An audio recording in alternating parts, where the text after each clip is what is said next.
Welcome back to Y&R For Life, where we talk about all things Y&R related. From my predictions, what do I think's going to happen? We even talk about fashion on this show because I'm a big time fashion girl, so we got to spill the tea about that from time to time. So, if you're new here, my question is, what took you so long to get here? And if you are returning, what's up? Long time no see. Well, you know what? It's been a whirlwind of a week so far. And we're breaking this down into 2 videos. So you're going to get some now, and then you're going to get some maybe, before the week is out. Anyway, if you like this type of content and you like what you see, you like what you hear, it would be so kind if you could hit that like and subscribe button and hit the bell notification so that you don't miss a single video I post. So I'm wearing the purple blanket, the purple throw. And the purple throw, for those who don't know, it means that it was juicy. I'm surprised that I broke this down into 2 videos, but I haven't broken it down yet, but it's going to be broken down. But so far, it has been juicy. Anyway, we're going to see where this takes us. So my usual disclaimer, if you don't want to know what's going on, you kind of want to get caught up on your own, this might not be what you want to see, but I am so grateful that you are here. And we're going to talk about some of these characters because they have been just that, characters. And I don't even know where to begin. I don't have any notes because I'm just going to go by memory because, it was a doozy, people. It was a doozy. So we're going to kind of get right into it. So don't mind me if I forget some stuff. Once again, probably wasn't newsworthy. Probably plumb forgot. But you'll get the gist of what's been going on. I don't know. Should I start off with the juicy stuff? No, we're going to wait a little bit on that because it was so juicy. And my prediction was spot on point. Okay, so let's see. We see Ashley. Ashley has found out through, I guess, maybe a social media, news, whatever. She has found out that Diane has now received the title of Chief Talent Officer. And I swear, Ashley looks like she was about ready to blow a gasket. And she's like, "You really did it, Jackie. You really did it." Let's pan over for a second to Billy Boy Abbott. Billy Boy. Billy, who, side note, when did he become so involved in Jabot? I know he's the COO, but as soon as he got that position, it was like all hands on deck. Just weird. He was never like this at Chancellor Winters. And even when he was at Jabot before, I can't even tell you that he was that invested. But anyway, he goes over to the Abbott estate. And Jack and Diane, which, hallelujah, as much as she was wearing a dark color, we could actually detect what color it was. We could decipher. It was a navy blue, off the shoulder, kind of lopsided, one shoulder angled dress. Her hair had a little bit of a wave to it, trying to do that little Farrah Fawcett wave on her. Didn't work. However, the dress was nice. And so Billy comes in because Jack and Diane, who are on constant celebration mode, Jack clearly doesn't work. Yeah, Billy storms in and is like, wait, what's going on here, Jack? Yeah, what, Diane got a position like chief talent officer. Wait, pardon? And Jack's like, look, it's my company. I could do what I want, like, what's it to you, that kind of thing. And because Jack doesn't want to um, have Diane listen to Billy go off, he tells her to, toddle off to the club, and he'll meet her there. Way to go, Jack. Send your fiance off by her lonesome. I mean, did she take an Uber? Like, how did she get there? She drove? You're in separate cars? Like, that's weird. So, Billy basically tells Diane, you better, order a drink because this is going to take a while. And he just reams into Jack about what were you thinking?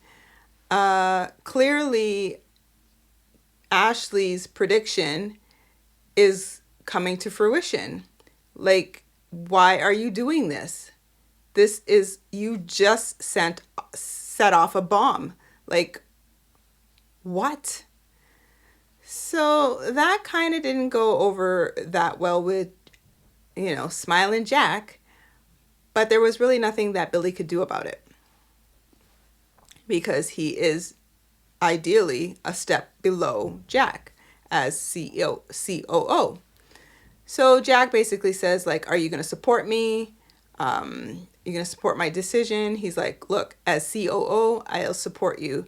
But I'm just telling you, when hoo-hoo hits the fan, and this is not going to be a good look. This is an Abbott business.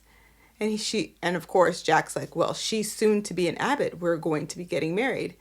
Yeah, no, that's not the point.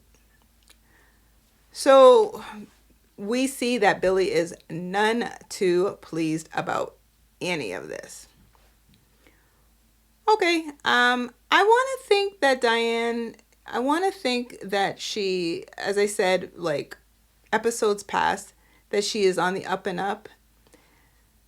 Although, the last episode we saw that she told a fib to Kyle and Summer about little Harrison that we haven't seen in, I don't know, months. But whatever.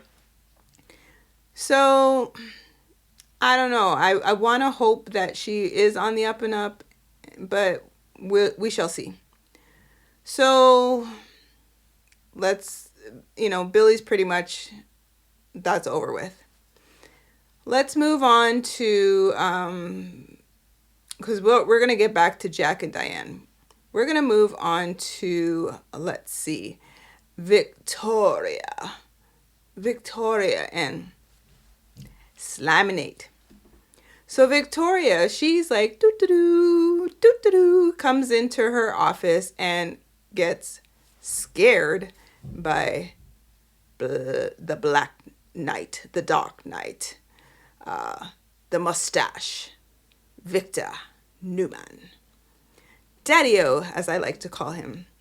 So Daddy-O is sitting there and frightens the life out of her, and he's pretty much hip to her game. Because he's now questioning her, her decision to let Nicholas take this leave of absence. And Victor knows that she has a master plan in order to get Nate to take over Nick's position. But she's like, oh, Daddy, it has nothing to do with that. Nicholas is under stress. And, this is why I pushed for, him to have this leave of absence.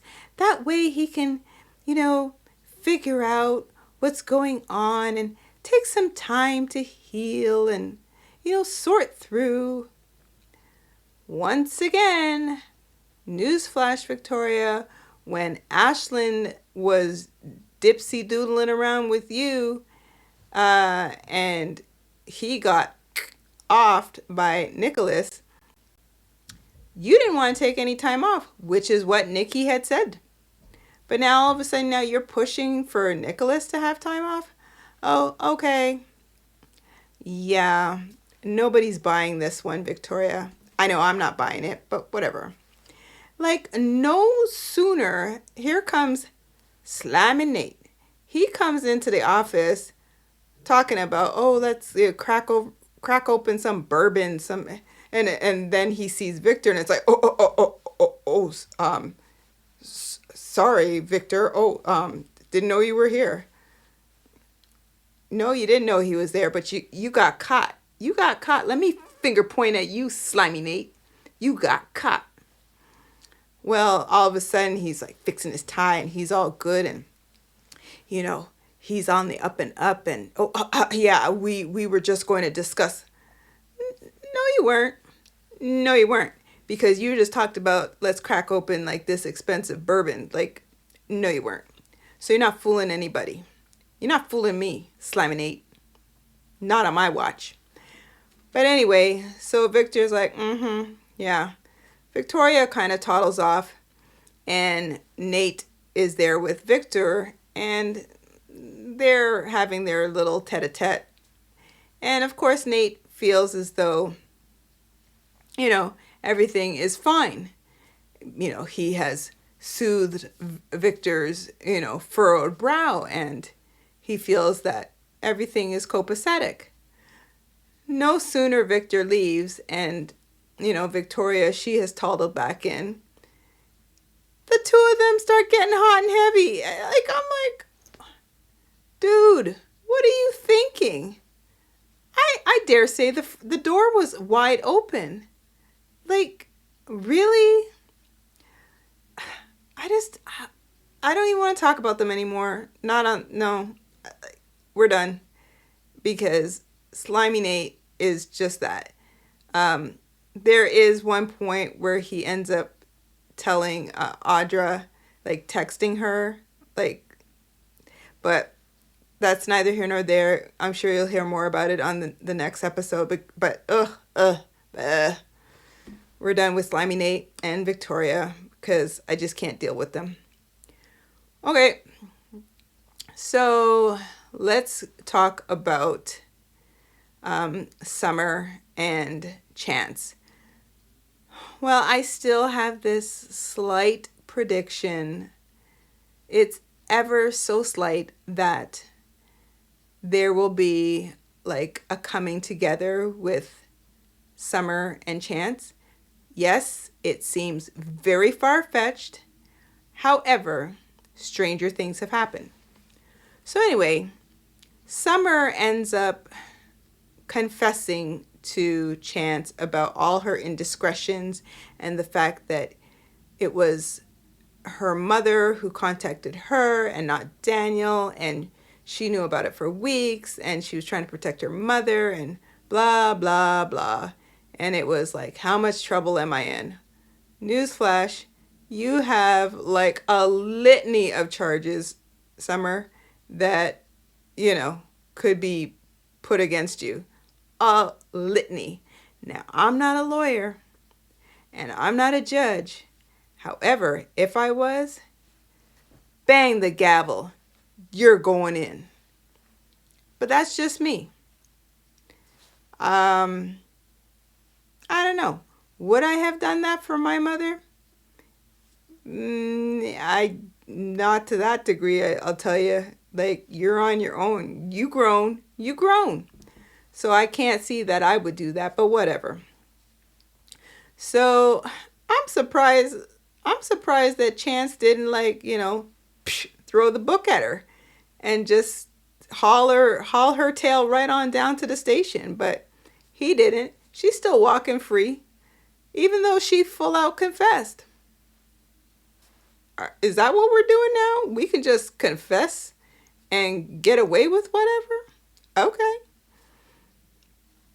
'Tis what it is. So, yeah. Summer, again, has tried to talk to Kyle. Kyle is ignoring her. And here's where we start getting to the good part. Okay? Whew. I'm telling you, this was purple throw worthy. It was so worthy of this. Okay, so Kyle is at Neil's Jazz Lounge having his little sippy sip drinky drink, which I said Audra is lurking around and she is like a predator. I don't care for her character. She is a complete predator. When she clearly tried to get, like, whether it was intel or like some sort of, like, is she like in constant heat or something? I don't know. But she tried to get a little close to Adam, and Adam was like, yeah, no can do. Do I know you? Way to go, Adam. Like, and he's like, you are the competition. I'm not even, no, I'm not even talking to you. Be gone, Audra. Be gone. So, well, that didn't go too well for her. So she had already had some sort of, one-on-one with Kyle. And Kyle seemed somewhat apprehensive at first, but then he just kind of, warmed up a little bit. So now we see where the two of them are at Neil's Jazz Lounge having their little drinky drink. And they're having like their little moments. Now, again, Summer she's with Chance confessing her sins. She back at the Abbott estate. Like she's again, slippery Summer. She all over the place. And meanwhile, there's Kyle cachottling, if you will, and with Audra. Like, okay. Well, it ended up being like almost like a whole episode where the two of them, like, it was a complete lead up. So they end up having, they move from the bar to a table because Kyle seemed very interested in whatever the dickens that she had to say. So then she's like, look, I hope you're not driving home. He's like, no. And then he said something to the effect like, yeah, I don't know. I think he said he was going to get a car or a taxi or whatever. She's like, oh, that's good because at least I don't have far to go. That's like the benefits of living here. I just have to, walk up the stairs, that kind of thing. Okay. Because, everybody lives at the communal hotel. The Grand Phoenix, what did they do? Tear that place down? We're back to the club now? Okay. So she ends up, well, both of them end up at the base of the stairs of the club, right inside where the revolving doors are. And she's like, oh, yeah, you said something about, oh, you've got like your tie on tight and, you're buttoned up. And he's like, oh, watch this. Meanwhile, half a step back, Jack and Diane, because he met her there at the club, and Jack and Diane are at a table. And at this point, they kind of don't see one another. So Jack and Diane's back is towards Kyle, so Jack can see Kyle, from the front. But they don't actually see one another quite yet. So Kyle, like, he undoes his tie and he takes off one button, he unbuttons and he's like, yeah, this kind of thing. Like, I'm free. I'm not so stuffy anymore, this kind of thing. Oh, great. You took down your tie and you took down a button. Whoopity whoop. So she says, yeah, whatever little her feminine wiles, like she's going to go upstairs and, whatever. I don't even know what she said. Really wasn't important because we already knew where this was going. And so she goes up the stairs. Jack doesn't see her. So then he ends up seeing Kyle start to go up the stairs, and he does this this like double take, like, what? Wait, what? And Diane's like, what? He's like, I just saw our son go up the stairs. I guess he's gotten a room. So Diane's like, oh no, like, are things that bad? I was hoping that, my little conversation with them would have, made things better, and, I meant well, and he's like, well, I don't know, but he just went up the stairs. So again, they never saw Audra. All Jack saw was Kyle go up the stairs. Well, before you know it, pan back over to Kyle and Audra, and I mean, that door did not shut fast enough before the two of them were tearing. They were just tearing one another's clothes off. Just total tear. And they just went to town. Again, this thing lasted almost like a whole episode. And, they're romping around in the sack and, romping on the wall, whatever. And, yeah. Side note, why does Audra always look sweaty? She always looks wet. I mean, can we just do a little powder for her? She just, yeah. Again, not hating. She just always looks a little sweaty. But anyway, so the two of them, as we have clearly seen, and my prediction was right, I told you, I said, be very, very careful of her. Because, as I said, she is a big-time predator, and she is going to go after whatever she wants. So she it's almost like a chess match for her. She's just lining them all up. I don't play chess, but that's just what it's like. Just all putting all that from Nate, Adam, Noah when he was around, now Kyle. And I mean, those two couldn't keep their hands off of one another.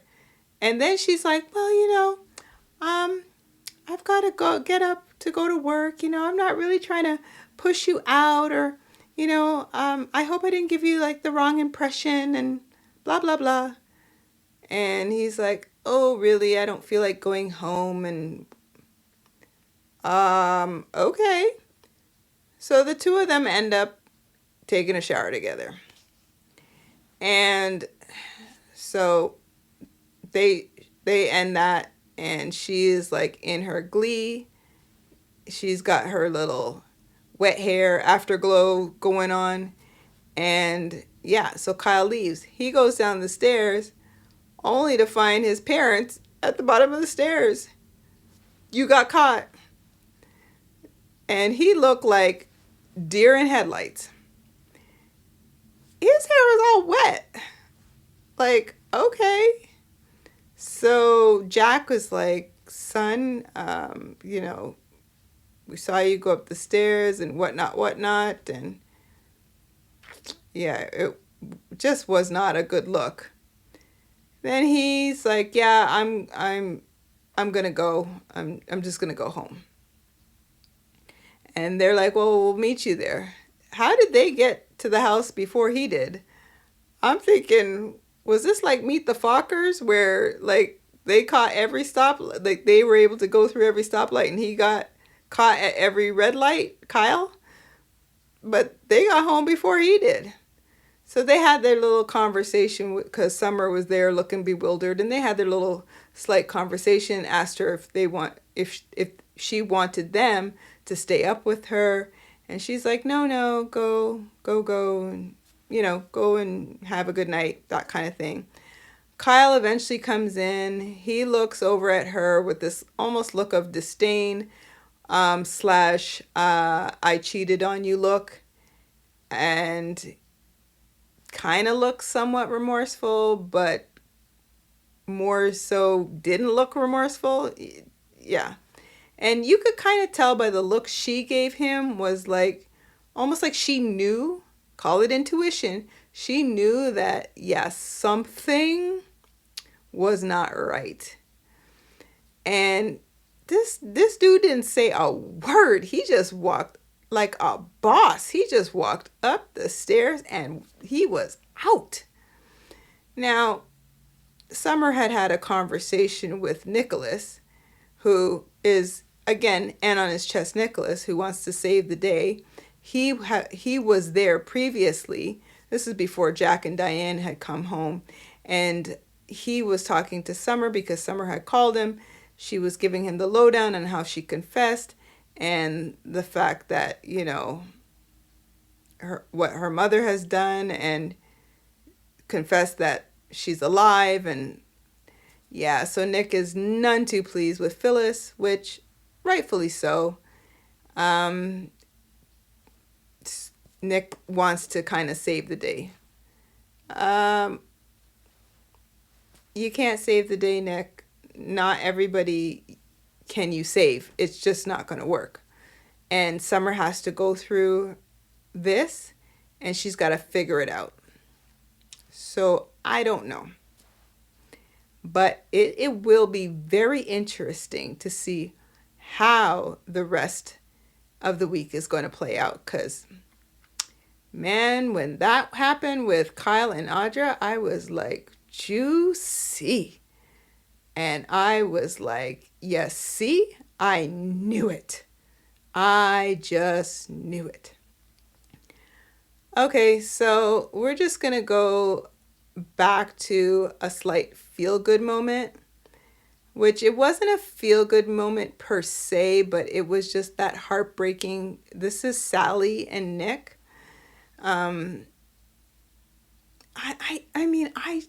She is really playing this really well. And Sally's there talking to Nick, and she's at her hotel room, and in her hotel room, and she's basically saying she's about ready to like lose her mind.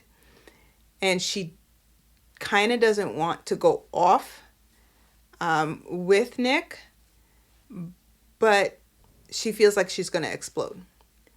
So Nicholas is like, I can take it, again, and on his chest, I can take it, you know, say whatever you need to say, like, basically I'm your punching bag, go ahead. So she's like, you're not going to like this, you're not going to like this, and she ripped him a new strip, saying like, where were you when I needed you the most?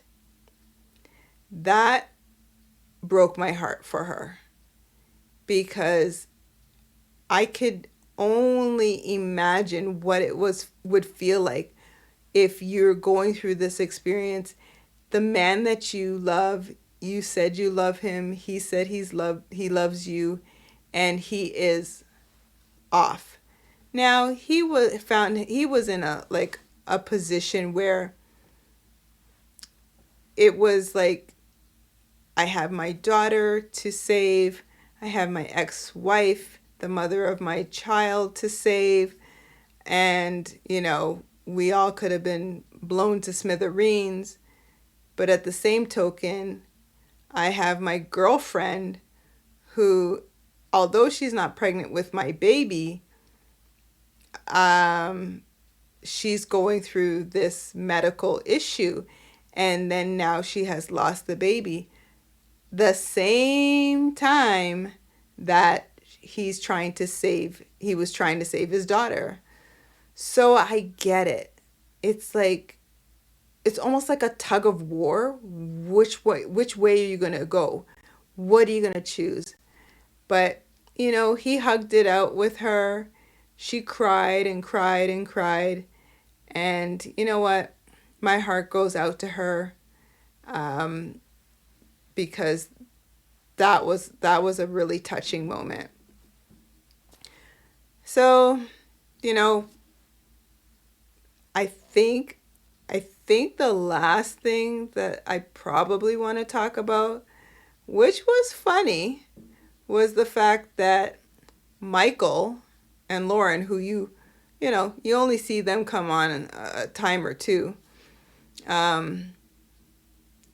Michael's in a hotel room waiting for Lauren, and he's down to his skivvies, and he's not even facing the door, but he was trying to get the whole mood right for her before she walked in.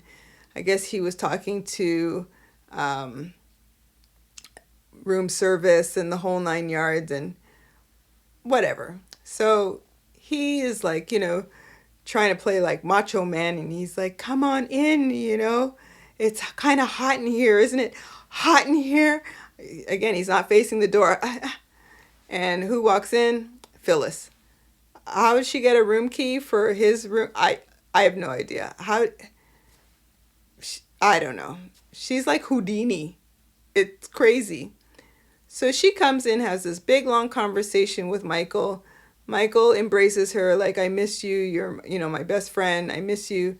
I'm angry with you, but I miss you, and I'm glad that you're alive, blah, blah, blah. And she's basically commissioning him to help her. And he's like, yeah, I don't know about that. I don't know what I can do for you. She's like, you're a lawyer, and that's what I need. Jeremy Stark was a very bad man, and, I killed him in self-defense, and yeah. So what does Phyllis do? She goes on the run again. She's like Zorro, like dum da da dum, and she's gone. And eventually, Lauren comes in. We see Lauren and Michael together. That red outfit on her, that was a really nice color red. And her shoes and her earrings, they were on point. That was just a newsflash. That was a side note, but I really liked it. So anyway, there was a lot of fashion going on the last couple of episodes. Really nice. So they're supposed to be having like a night for the two of them, but they end up talking about Phyllis because Michael tells her that Phyllis came into the room, and they end up having this like big long conversation about Phyllis. And I'm thinking, aren't you guys supposed to be having a romantic night for just the two of you? Why are you talking about Phyllis? Yeah, granted, Lauren brought it up, but at the end of the day, I'd have been like, Michael, we're not going to talk about it. Or like Michael, if anything, he should have said, Lauren, we're not going to talk about Phyllis. It's supposed to be just the two of us, and it's supposed to be a romantic evening for the two of us. We're not going to muck it up talking about Phyllis. Leave that for another time. But that didn't happen. They talked about it, and then eventually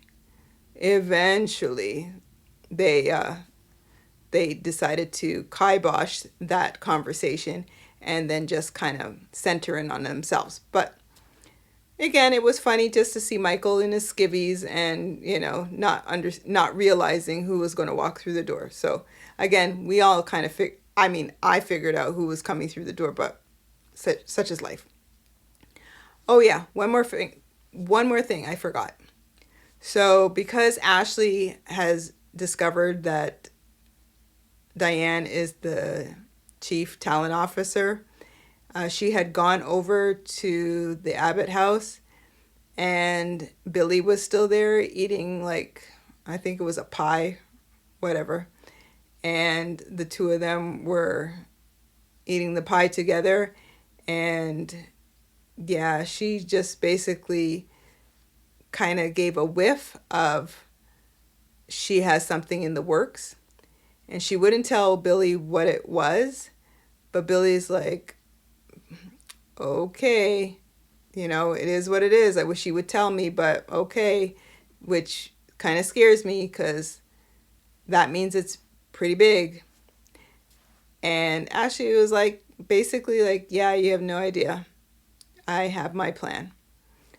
So that's pretty much where we left off. And that was pretty much like, it was really about this whole Audra and Kyle affair that I saw the signs.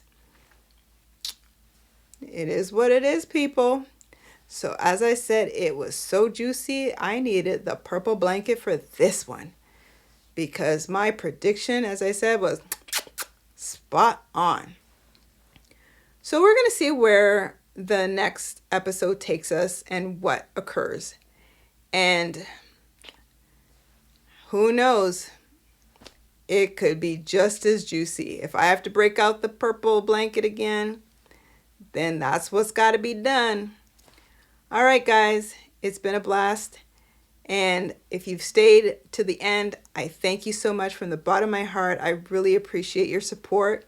And again, if you like this type of content, you like what you see, you like what you hear, it'd be so kind if you hit that like and subscribe button and hit the bell notification so that you don't miss a single video that I post here on Y&R For Life. It has been an absolute pleasure once again, and love you lots. I'll see you next time. Bye.